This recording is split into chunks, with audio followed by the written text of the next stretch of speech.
What's up, everybody? Welcome to episode 88 of the Overview. I'm ChanManV, and tonight we've got a special episode. Of course, Ben, Fishstix, ZP joining me, as always. But we've got a special dude here that's actually jumping in, hopping on, fresh off of a long trip. Mr. Nate Nanzer, welcome, man. What's up, guys? Good to be back with you. Yeah, we've only had you once, right? That was it was like a year ago. It was a long time ago too. It was after BlizzCon, like the previous BlizzCon. Yeah, because you had just announced OWL, right? I could say it was long enough ago. That was before I did the show on any regular basis, so it goes way back. Yeah, probably a long time ago.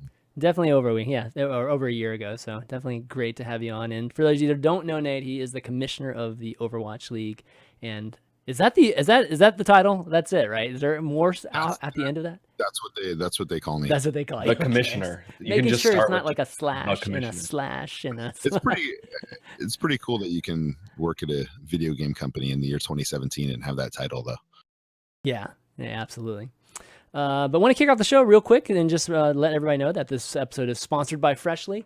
Freshly is a meal service for the folks that don't know, and they deliver these fully cooked, prepared meals that they can be ready to eat in 3 minutes. Always fresh, never frozen. They have chefs and nutritionists design these awesome meals for you, cook them, put them in these awesome cooling boxes, and they ship them out to you like within 24 hours.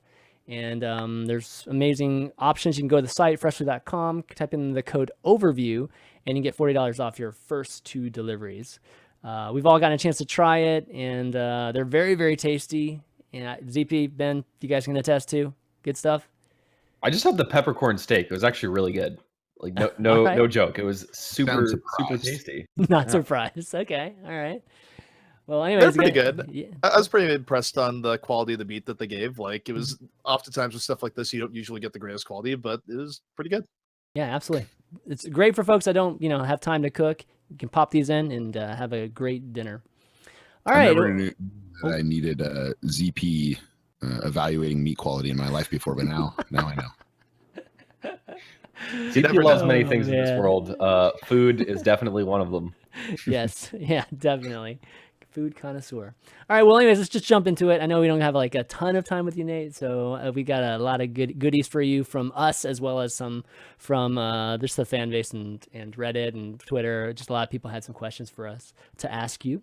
But wanted to start off with the preseason. Just finished, a week ago, or maybe just over a week ago, and wanted to see what your thoughts were. Kind of maybe what your goals were before actually the preseason happened, and how you feel it went overall. Yeah, I think preseason went really well. Preseason was, a dress rehearsal, I guess, was the goal there. And the idea was we have 12 new teams. We have this brand new arena, this new stage, like everything is new. And we wanted to make sure that we had an opportunity to put all that through the paces before we did it for real. It was also an opportunity, we want OverwatchLeague.com to be an awesome destination for fans. One of the things that makes it an awesome destination is when you go to OverwatchLeague.com and there's a game happening, you can watch it. And so we wanted to use preseason an opportunity to, because it's not something that we've really done in that way before, really put that through the paces as well. Have a bunch of people go there, watch the matches. I think overall that went really smoothly. I think there was only maybe like one technical glitch. It was very small and at the end of one of the days. So overall, I think we're really happy with how preseason went. I was really happy with the match quality. It turns out when you tell pro gamers that it's preseason and it doesn't matter, they're like, what do you mean? Like everyone still actually pride, played right? Yeah. really hard. There's exactly. Like all those guys want to win. And so match quality is really high. I think it's super exciting. Like it was a moment where sort of crystallized for me sitting there like, oh man, we get to watch all these guys play every week. for the next 6 months, and that's going to be really awesome because I think the teams are all going to be super competitive. The matches are going to be really good. The production value is going to be really high. We tried a few things. I think we have a bunch of things that we want to change, that we want to continue to improve on and make better. But overall, I think it went really well. That stage is amazing. Highly recommend if you're able. Come see Super it live. colorful. I actually like, some people were kind of shitting on like the super intense colors just on either side of the screen, but I actually think it was a pretty sweet visual to just have these intense team colors just blaring in your face. The map, forget the colors. Showing the map is like amazing and an awesome way to start things. Fun stage facts. Okay, lay them on us. 13,000 pixels is the width. I don't know if that's a lot. Seems like a lot. It takes six separate 4K feeds to power it. So those, like when we do those map flyovers, right. The file size is quite large. Holy smokes! Okay. What kind of computer do you need for that? Holy hell! Good one. Actually, you need an Omen by HP computer. Oh, I knew you were going to say that. Yeah, nice. We set you up. That we should have just put that in the notes there. That's almost like Golden Boy tier transition. Thanks for the set there. Yeah. So actually, it was really cool. That first, the very first match, the very first map flyover when Dorado went up there, I was sitting down in the crowd, and literally every single person in the audience went ooh. Like it was really awesome. But yeah, it's incredible. I highly recommend anyone, if you have the opportunity, come out, see the Overwatch League live. I think you'll be very pleased with the experience. You know, it's good too when you have people like Castor Twiz. Like, this is a really good stage. I'm glad that I helped pay for it. Yeah. So, one question about the whole preseason was just that, people were wondering why it was just on, MLG TV and it wasn't on Twitch. I think some of that's already been resolved, but, we haven't gotten a chance to, or we haven't heard anything from you guys about viewership. Like, how was viewership for a lot of those days? Yeah, I mean, like I said, preseason was dress rehearsal. We were trying some things. I think we were really happy with viewership. We didn't promote it. There was no marketing around preseason. We had a couple social posts. That was really it. We really want people to focus on opening week. And so, let's talk about viewership on January 14th after opening week and see how we do in that first week.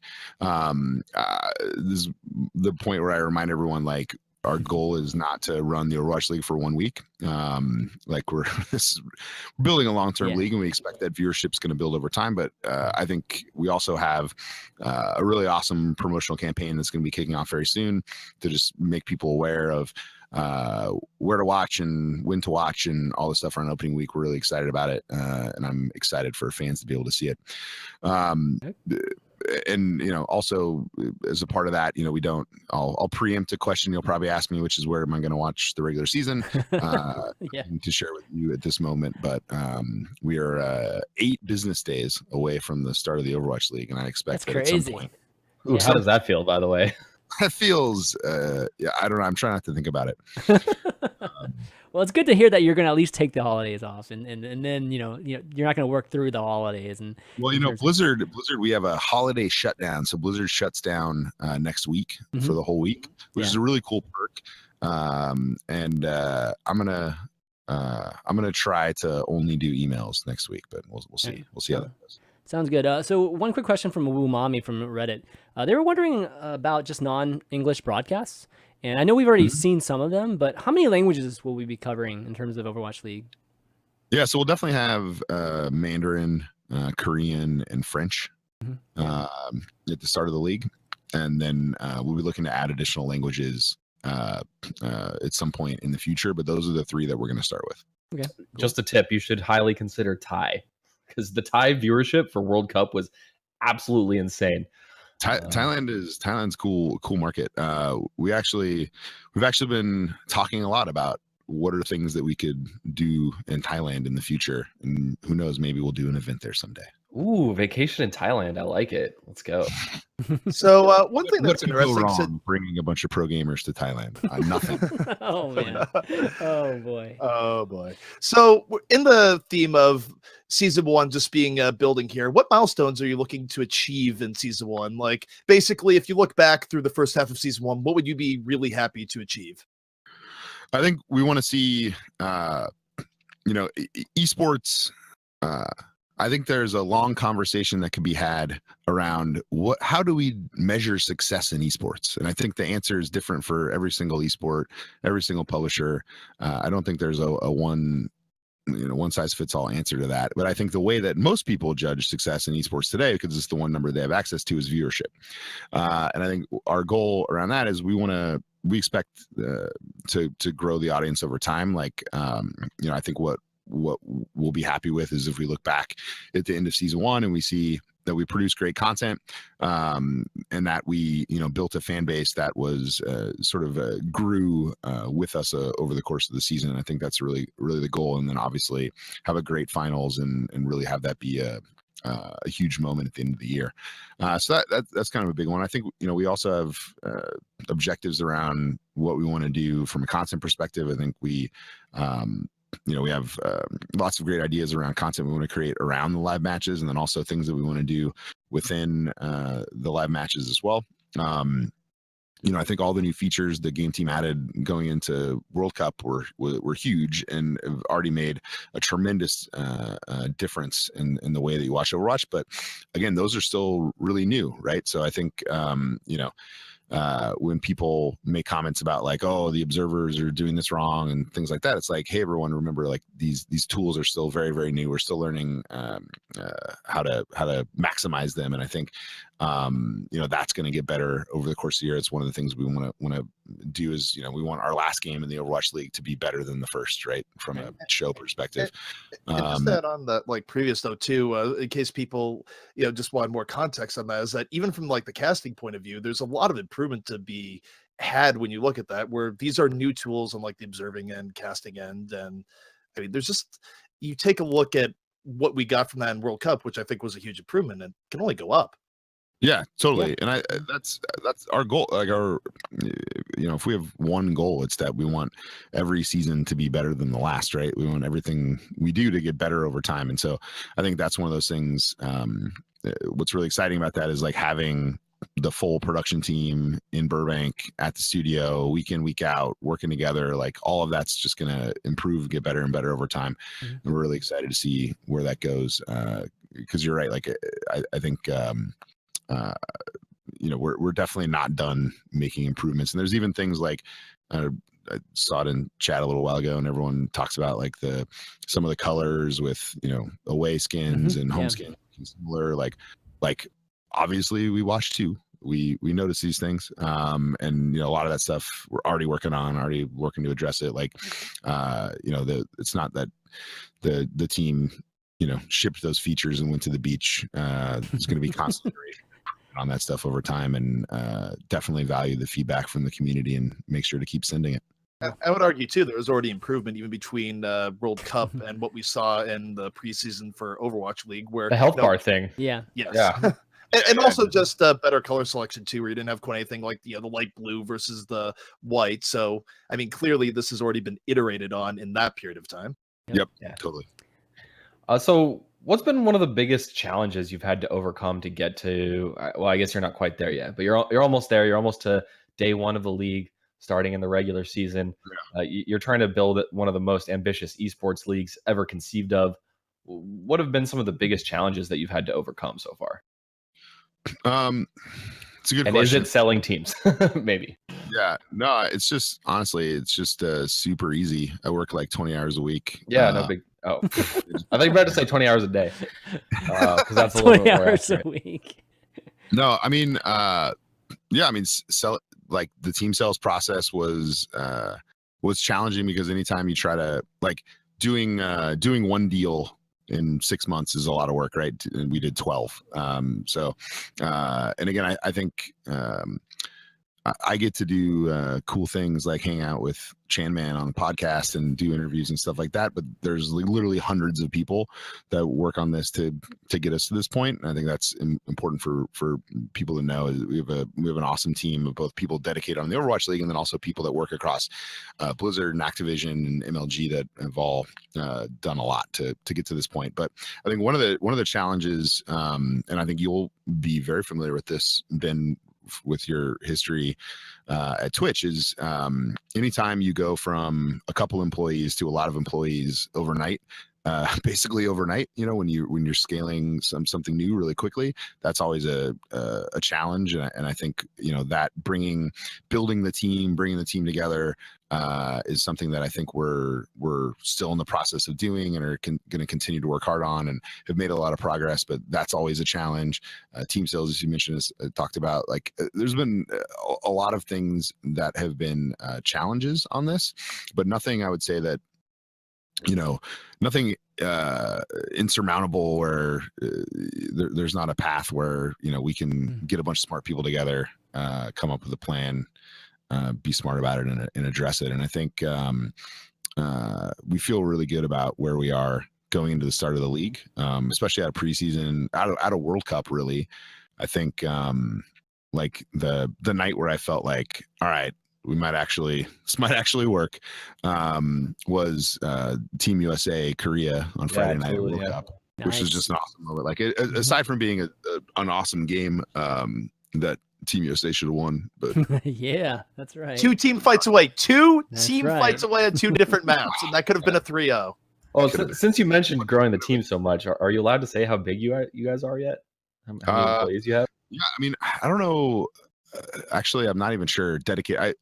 We're definitely, we have over, I'd say, 50 plus people that are like full-time dedicated on the business side. And then when you throw like the production, like the full-time production team, like everyone who works at the Blizzard Arena on shows, like that's another, 100-ish people. And then we have tons and tons of people at Blizzard across like publishing and legal and IT and all these different groups that help make it happen. So, I mean, it's literally hundreds of people that that you need to build something and make something like this.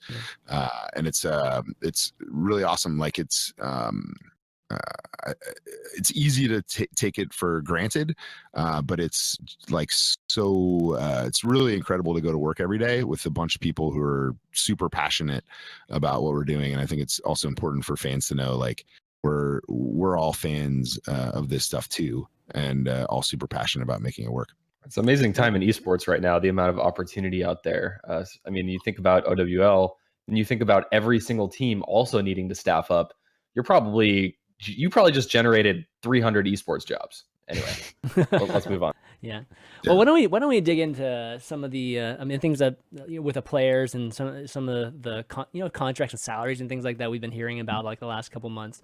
Ever since maybe the Sinatra type of salary bid, just the bidding war that we heard about in the communities.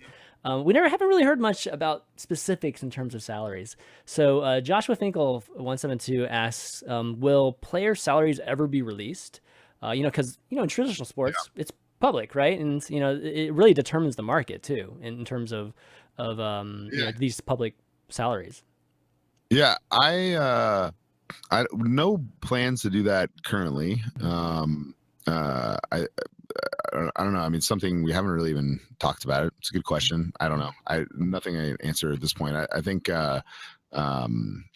like that's a lot of issues where it's not just a decision that we make in a vacuum. We have 12 partners and our team owners that we are in very active conversations all the time on a lot of different things with. So nothing I can share at this point, but it's a good question. It's something I don't know. I wouldn't, never say never, but no plans currently to do. Okay, so at least it sounds like you're not purposely hiding them or anything like that. Yeah. Okay, cool. So this is a follow-up question. There's obviously millions of things that I'm very actively trying to hide from everybody. Okay. All the time. So this is a question relating to coaching, coming from Arrow, who is the coach of FNRGFE. I think still going to be very much involved in the contender scene. But he wanted to know, quote, are coaches or other staff held to the same contractual stipulations that the players are regarding transfer from a contenders to an OWL team? And basically, what safeguards do coaches have in the entire ecosystem? Because coaches are important to teams, and it's important to raise them up as well. Yeah, well, something that dawned on me the other day, and I got our web team working on it, is we don't have coaches on the website. Like when you go to the team pages, it doesn't list who the coach is. So I'm going to fix that. We'll get that fixed at some point. Yeah, it's a good question. It's something that we should probably spend more time thinking about. And I saw that question on the list earlier, and I was like, that's a super good question. We don't have the exact same structure around coaches, but it's definitely something we should look into. And it's a really good call out, and I'm going to add it to my list of things to do. All right, so this is probably the most important question we will ask all night, and it comes from a mutual friend of both of ours, man we know very well from France. We know him as Antoine. His Twitter is Heltonio, but he wants to know if we could do the Overwatch League finals on a beach in Ibiza. I don't know. I'm not sure he has the budget for that. So there's a chance, is what you're saying. Is beach finals a thing? Like, is that a thing that people like? I don't know. In Korea, yeah, it is. Oh, that's true. Yeah. Do people go to Ibiza still? Is it 1994? I don't know. No, dude, we're in the EDM era. Ibiza is now fucking. Is that a thing again? Super hip. So ZP just asked like basically a joke question, but I'm just going to capitalize on it and take this a step further along the same lines. So as far as we know right now, Overwatch League Season 1 is going to take place entirely in the Blizzard Arena. That's all that's been announced so far. I always kind of just assumed that you guys might travel around and do exhibitions in other arenas. Is this on your, I mean, I'm sure it's on your radar, but do you have any plans to do this? Like, obviously the grand finals, you could see being in a bigger arena, but like throughout the season, do you see any opportunity to travel? Well, for the regular season, it'll all be in Blizzard Arena. I will say in the postseason that could change, and I think certainly the grand finals of Season 1 will be in a venue that is not the Blizzard Arena, but no details to share at this point. But it's definitely something we're looking at. So it could be on a beach in Ibiza, is what you're telling us. It's totally possible. Anything is possible. And by the way, guys, we're some of these questions are from us, but a lot of these questions were sourced on Reddit and Twitter. So we're going to be reading out additional questions from you guys who've responded over the last day or so. This one comes from ShiftZ7 on Reddit. On the topic of Path to Pro, are you planning to have a draft system as depicted in the Crusher 99 video, perhaps like the NFL draft, where teams can directly pick up players from the ladder? Blah blah blah blah blah. Lots more, but that's the general scope of it. Yeah. Is that something you want to do eventually? Yeah, I think doing a draft at some point in the future is definitely a thing that we think could be really cool, especially at the end of the Path to Pro, like having that be the moment where you get to come on stage and shake hands and put on a hat. I think that could be a cool moment. I think there are things that prevent us from doing a draft today. But it's definitely something that we'll look at in the future, and if conditions allow for us to do a draft, it's absolutely something that we would consider doing. Like a little follow up on that in terms of like expansion teams in the future. How like draft would be something that, expansion drafts or things like that we've seen in other sports. But if there's not going to be a draft, then it's just like kind of what we saw with this, just a preseason or just before the first season, Season 1 and Contenders 0. Season 0, is it going to be similar to that then for the most part? Yeah, I mean, I think we'll have because we'll be going into Season 2, we'll have a very clear sort of window at the end of the season and before the next season where all of that activity can happen. So I think it'll be, maybe a little more organized than it was this year. And I think we basically have with contenders happening, that's a really great opportunity in the way that the contender season runs and, you know, sort of continues in that period after the Overwatch League ends. That I think a lot of the attention will be on that, and we'll be seeing, you know, who are the players that are going to emerge from that and get signed to the Overwatch League. That's kind of the way we're thinking about it now. You know, there is the transfer window during season 1, from the end of stage 1 to the end of stage 2, where teams can add additional players.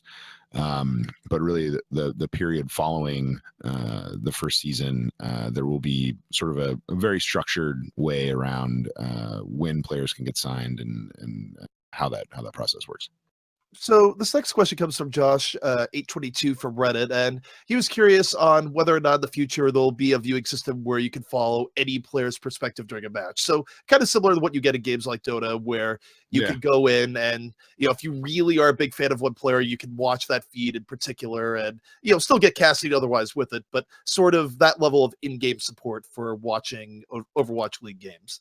Yeah, it's nothing to share about that other than that it's something that we think is also cool, and, you know, at some point could be a thing. I think there's things you need in order to make that happen. Like, you need to be able to watch it in the game, right? Like, that's the examples you give, but it's definitely something that we think is cool too. And, you know, again, never say never, but nothing to share at this point on it. Cool. So shifting gears a little bit from Overwatch League to contenders and the path to pro, you guys gave a lot more information to everybody about contenders and the path to pro generally earlier this week, or when was it? Last week? I don't remember. That was this week. Really recently, this week.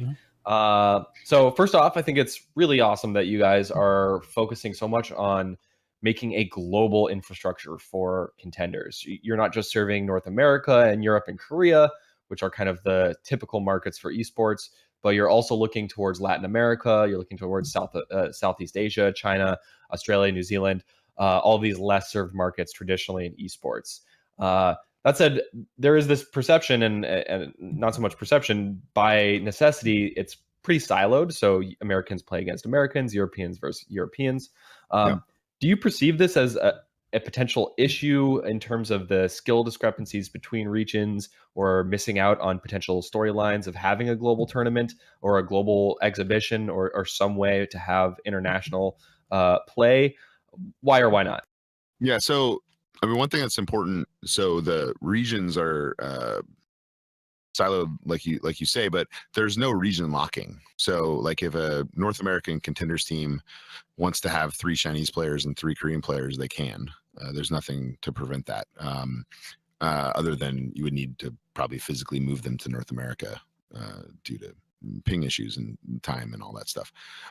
So in the same way that there's no region locking in the Overwatch League, there's no even region locking in the path to pro either. I wouldn't say, you know, we think having a robust ecosystem below the Overwatch League is incredibly important for the Overwatch League to be successful, which is why, you know, we're, you know, maybe we haven't organized it as fast as people would like us to, but we've spent a lot of time thinking about how do we create this system, how do we add more regions. So you'll notice we added Latin America and Australia, New Zealand to contenders for next year, and really give as many players as we can around the world an opportunity to participate in this, and, you know, sort of prove themselves for the Overwatch League. I think having an international competition, like currently the way that we've contemplated it, is that you know, the Overwatch League and the Overwatch World Cup are the sort of the 2 international competitions, and then the contenders is regional competition. But again, that doesn't mean we won't ever do it. And it's definitely something we've talked about, and we've actually done in the past, right? Like, if you look at, you know, APAC Premier was an event that we did that had contender teams from around the world. So it's something that we've talked about.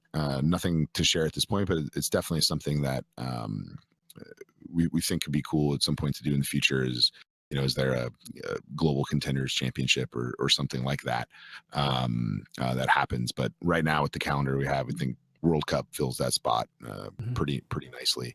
And again, with no region locking, I don't think there's any reason to think that it won't be equal. Especially, I'm looking at the screen you have up right now. Like you have, what do we have? 7 Overwatch League teams that are also going to invest in Contenders North America and build academy teams. Like that's pretty awesome. Like I think if you're a North American player, you should be super stoked about that, and it's a great opportunity to make a name for yourself. Yeah, so this is something. Oh, go ahead, real quick, off the cuff, that kind of occurred to me here, and this is one thing where I have no idea, but I think it'd be pretty cool. Is that, do you know if there's going to be extra stat support for the different Contenders games that are going on? Because obviously, one of the key goals for Contenders is that you're grooming talent to be going into the Overwatch League. But one thing that'd be really cool for the teams if they had that extra level of stat data. So I know that's been an evolving thing in getting more stats, but do you think there's a possibility, even if it's not like public, that Contenders will have extra stat info for the teams themselves to sort of pull from and evaluate people after the Contender season? Yeah. It's a good question. Again, not something that we currently plan to do in the immediate term, but it's a good call out, and it's something that we could potentially do in the future. I think we just have to figure out the mechanics around sharing. It's not just it's not an easy thing with the way privacy laws are and the way they vary from region to region. And there's this new initiative called GDPR that you may or may not be aware of, and which is a European regulation around data protection. So there's lots of, it's not just as easy as like, oh, we want to have data on players, so here's data on players. It's a lot more goes into it than that, but it's an interesting call out and something that we could consider in the future. Cool. So you also announced as part of this Path to Pro deal that Overwatch League Academy teams, you just mentioned that 7 of them will be participating in Contenders. And you also have teams from previous seasons of Contenders that are also qualify right off the bat. You also announced that there will be a promotion and relegation system. All of this is kind of like opposed to having an open system where like any team can play, can qualify for any of the slots. In this promotion and relegation system, will any of these teams be able to be relegated? Yeah. Okay, I mean, simple answer. And I guess, why did you decide to go with a promotion and relegation system versus having just open qualifiers for Contenders? Well, I mean, we kind of did open qualifiers in season 0, right? And we felt like we after Contender season 1, we wanted to sort of invite back the, obviously after making room for the academy teams, we want to invite back additional teams who perform well. So that's the way we're going to start, and we think that's a good and fair way to start Contenders in 2018. And then obviously all of these teams can either stay or can not stay.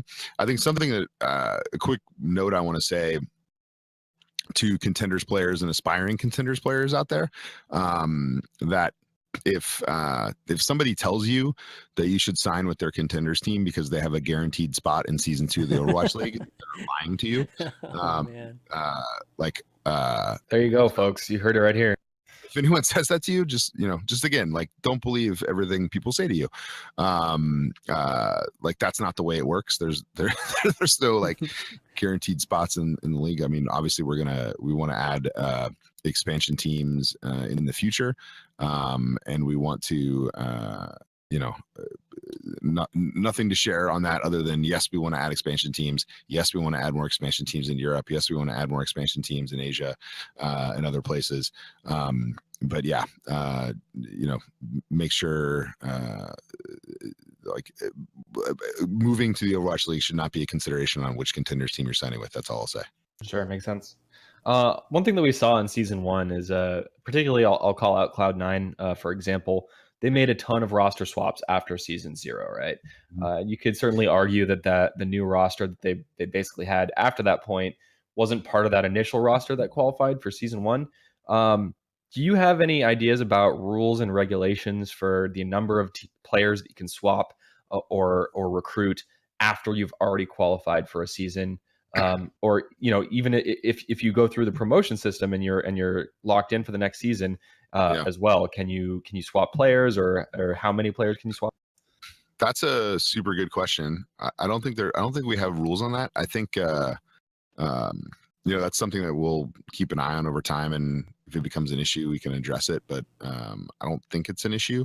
The sort of the team has that spot, and if they want to make roster changes, they can. I think we definitely, obviously, you've seen as part of this announcement, like we definitely want to make sure that there's the ability for players who are good enough, and if there's an Overwatch League team that wants to sign someone from contenders, that there's a path to doing that, and that there's also compensation that goes back to the team for supporting and grooming and bringing up that player.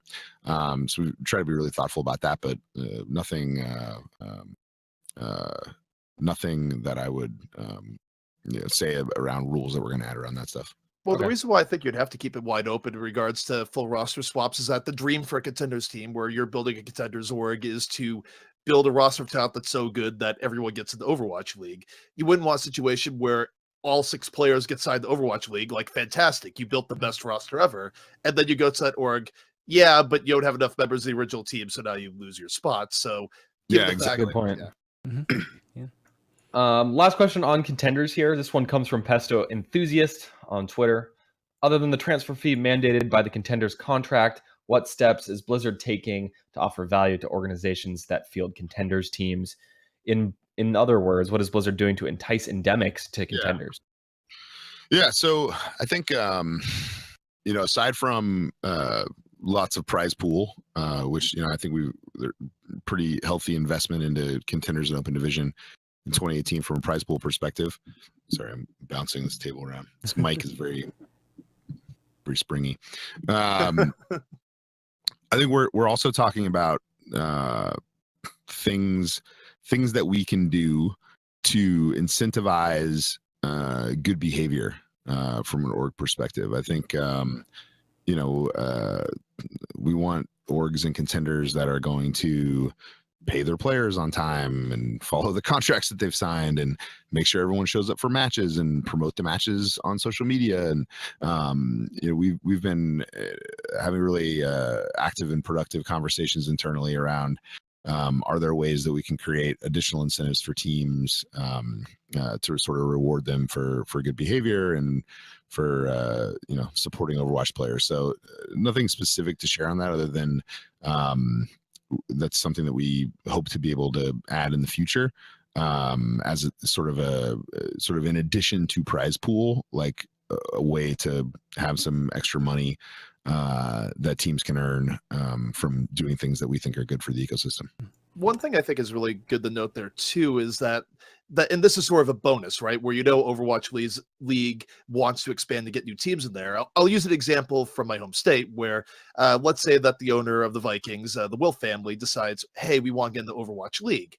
You're going to need new staff to run whatever team you're building. And if you look towards something like contenders and there's an endemic org that has a lot of talented staff that is clearly running things right, there's a case where there's actually a pretty big financial incentive to do well as an endemic org because, hey, you could get outright bought by one of the teams that's looking to buy the owl. So I feel like if you are an excellent team and running your stuff well at the contenders level, there's a lot of ways that can pay off in the long term beyond just the idea of player buyouts and all the rest.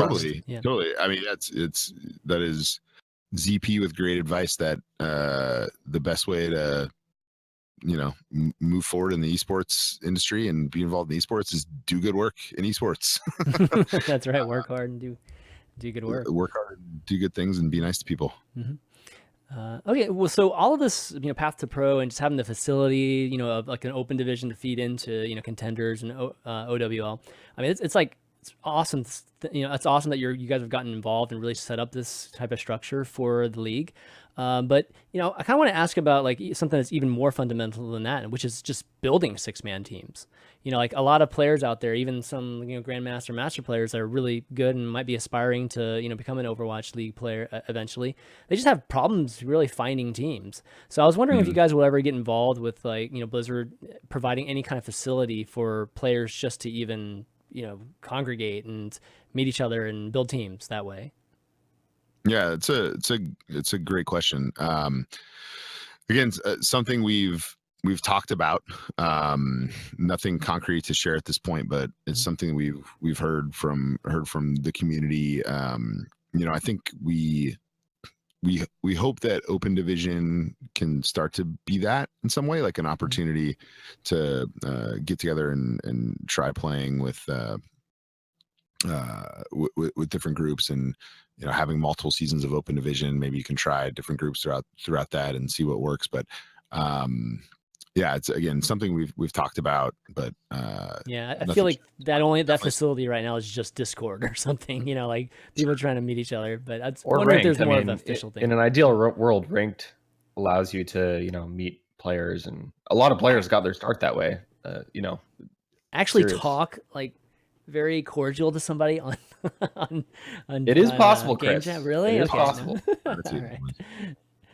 So player discipline has been a fairly big topic in recent times. And I guess just sort of, again, idea of where the line is.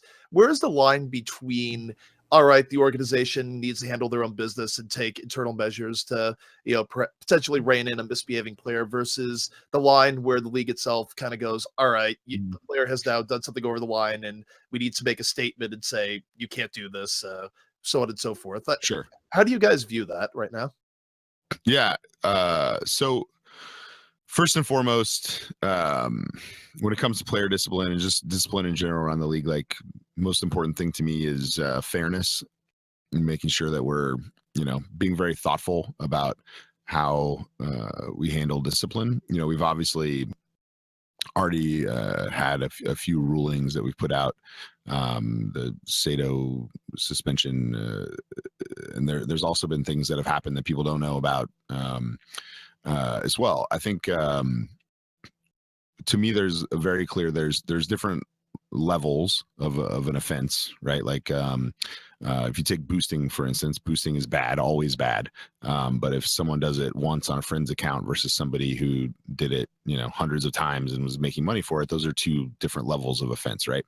And I think in terms of toxicity, in terms of throwing, things like that, all of that, there's different levels, and discipline can range anything from a written warning to a fine to ultimately suspension.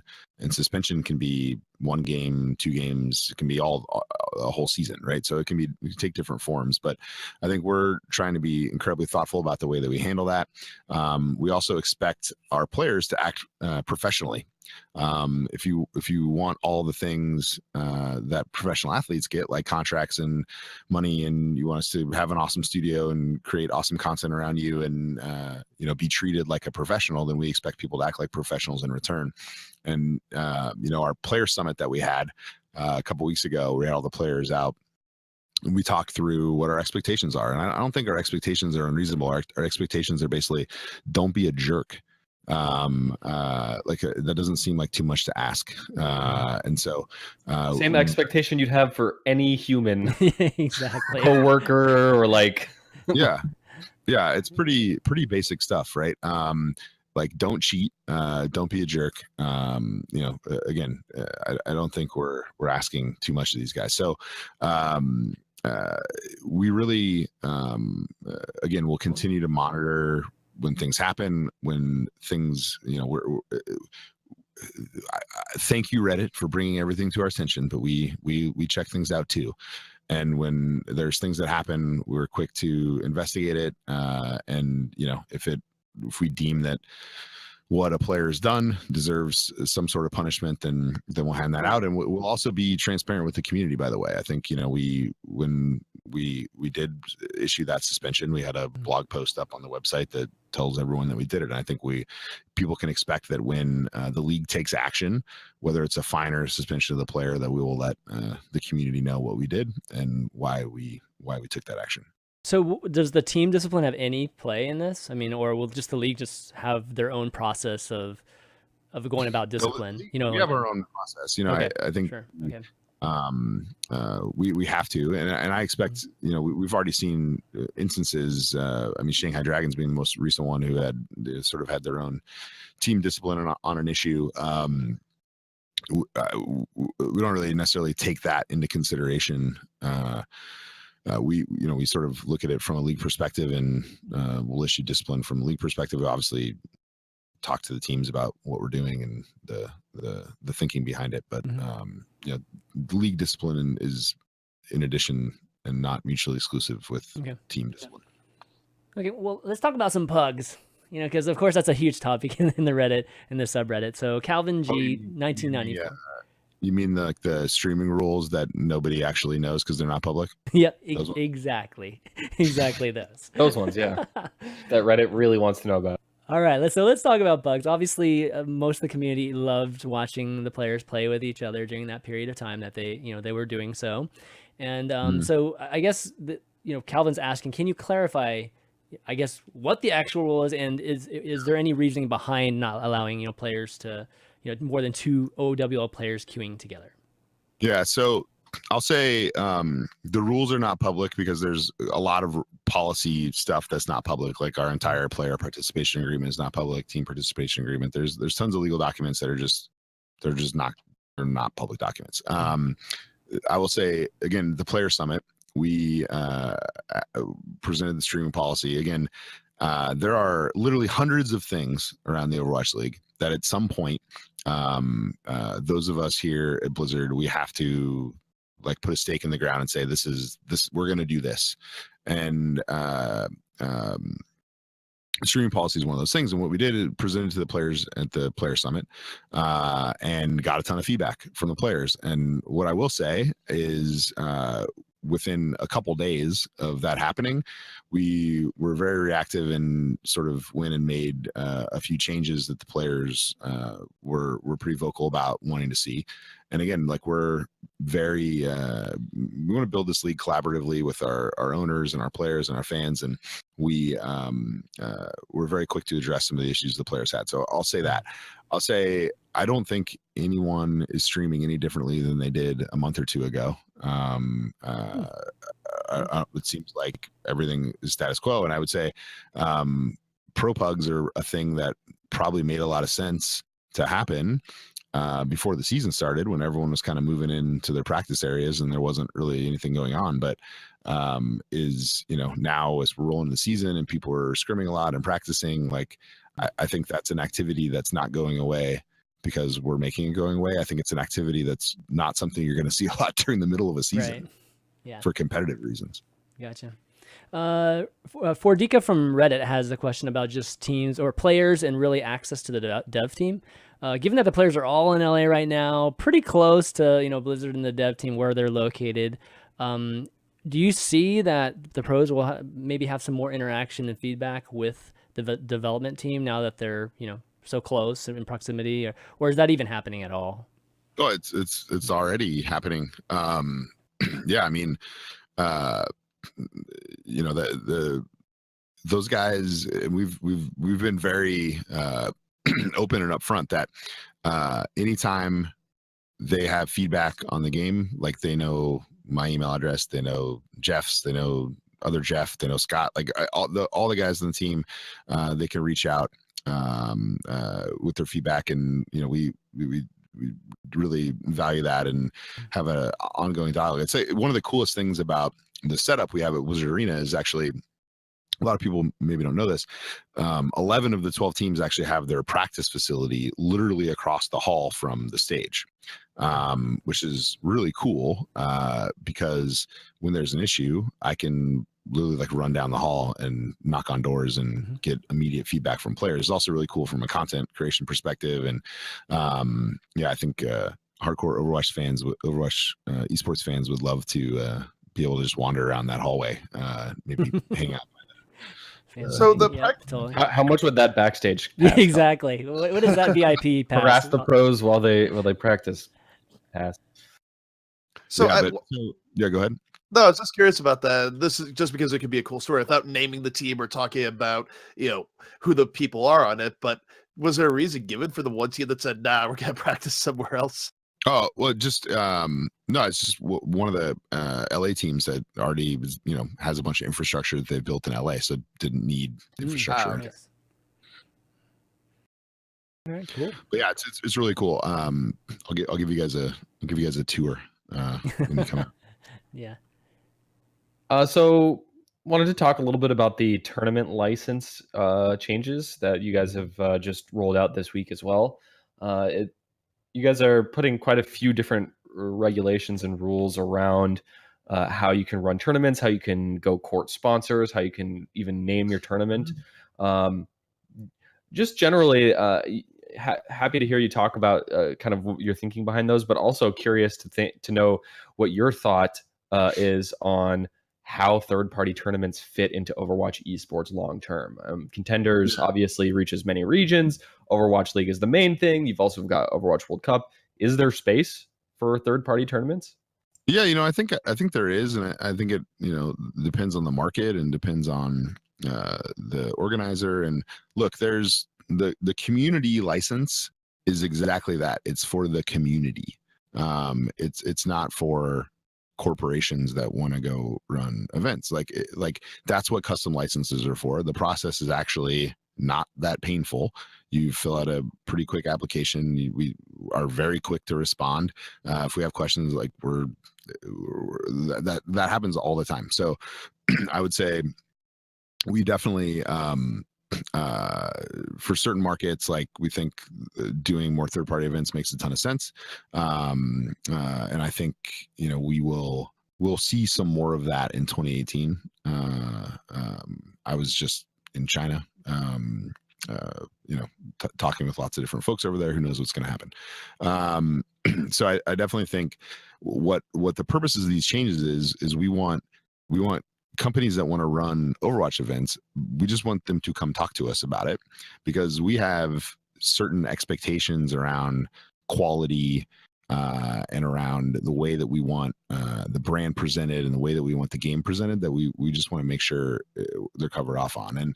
And the community license is exactly that. And if somebody wants to, if you want to get together with friends in your college, on your college campus, and play dorm room versus dorm room, like you can do that, and we don't want to get in the way of any of that community activity. But if you're a company and you're going to commercialize the content, like we just want to have a relationship with you. That's literally all the custom license is making sure that we are able to talk about what our expectations are around quality in a way around the way the brand of the game is presented. And so that's the reason for the change. Gotcha. Cool. I think that brings us to the last of our this is the most important question. Nate, you ready? Okay. What's your favorite whiskey, man? Oh man, there's so many. So many whiskeys, not enough time. I just picked up on one of my last international trips. There's a lot of them. A special bottling of a 12-year Lagavulin, which is particularly smoky and delicious. That's what I've enjoyed recently. Nice. So more of the Scotch type. Yeah. I'm a Scotch. I do not drink bourbon. Come on, man. Well, Nate, thanks for hanging out with us tonight, man. It's definitely a treat having you on, and I know you just got back from China, so I know it's probably pretty tired right now. So again, we appreciate you stopping by and even hanging out for almost an hour here. It's awesome. Yeah, I'm never tired hanging out with you guys. All right.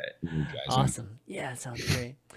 Well, guys, I think we're gonna wrap up the show. Just kind of have just basically have this be like kind of the Nate interview show. So I want to do some quick shout outs real quick. Nate, you want to do any shout outs before you take off? Yeah, Overwatch League, January 10th. It's a thing. Be there. We'll have a bunch of promotional activity happening over the course of the next few weeks as we lead into the start of the league. Definitely give us your feedback. We want to hear what you think of the show, what we can do to make it better. Our goal is definitely to improve. We want every show to be better than the last. So we'll have updates on where to watch between now and the start of the league. Really excited to kick it off. It's been a ton of work for a very long time, and I know I've been talking with each of you guys along the way, and really excited for people to see everything that we've put together. I think it's going to be a pretty awesome show. So make sure to check it out January 10th through the 13th. It's opening week. It will be awesome. Excited, definitely. It's crazy that it was just like a year ago that it was just like, nothing. There's actually, it's just all ideas and everything. And a year later, it's like we're ready to go. 8 days from it, right? Or 8 business days from it. It's crazy. 8 business days. Yeah. ZP, you want to do some shout outs before we take off? I mean, honestly, I would just echo what Nate said about checking out Overwatch League when it begins early next year, and just say there's a lot of really good content coming next year. So stay tuned. 2018 should be a very good year for Overwatch esports. Thanks to Nate for coming on the show. As soon as I'm like, that was our final question, I have like 20 more questions in my head, and I wish I didn't say that because I want to ask more questions, but now it feels awkward. So I'm just gonna. That would be awkward. We could do a lightning round. A lightning round? Okay, just because you opened it up for me, Nate, I have one more question for you. 2-minute Fishstix lightning round. Overwatch League Season 2. Is it actually going to be played in each arena around the globe? Do we know that yet? I don't have anything I can share on that yet. I will say that we do want to get to home and away as quick as we can, but that we want to make sure that we like quality is very important, right? And we want to make sure that the teams are able to build the capability to do really high quality events. So we're going to do that when we feel they're ready to do that, and that's what I can say on that. Cool. I totally forgot to add that to the script, so thanks for answering. Anyway, thanks for coming on the show, Nate. My only shout out is to watch Overwatch League starting January 10th. I think we're going on a break now, right, Chris? Yeah. We're all going to be doing Christmas stuff and holiday stuff, so we will see you in the new year. Yeah, This is the last episode for 2017, guys. So figured we'd end on this awesome treat, with Nate here, and thanks for everybody for watching. Thanks for everybody for writing in their questions too. Hopefully we got a lot of things that you guys wanted to ask Nate here, and really appreciate you guys tweeting and obviously commenting on the subreddit too. But that's going to be it, guys, for the overview for 2017. So for Nate Nanzer, ZP, Fishstix, and myself, ChanManV, we'll see you next year. It's kind of weird saying that. See you guys. Thanks for having me. Oh, where did Trace? Long day, but we won't back down. One thing playing on our minds. Long wait, but we won't give up now.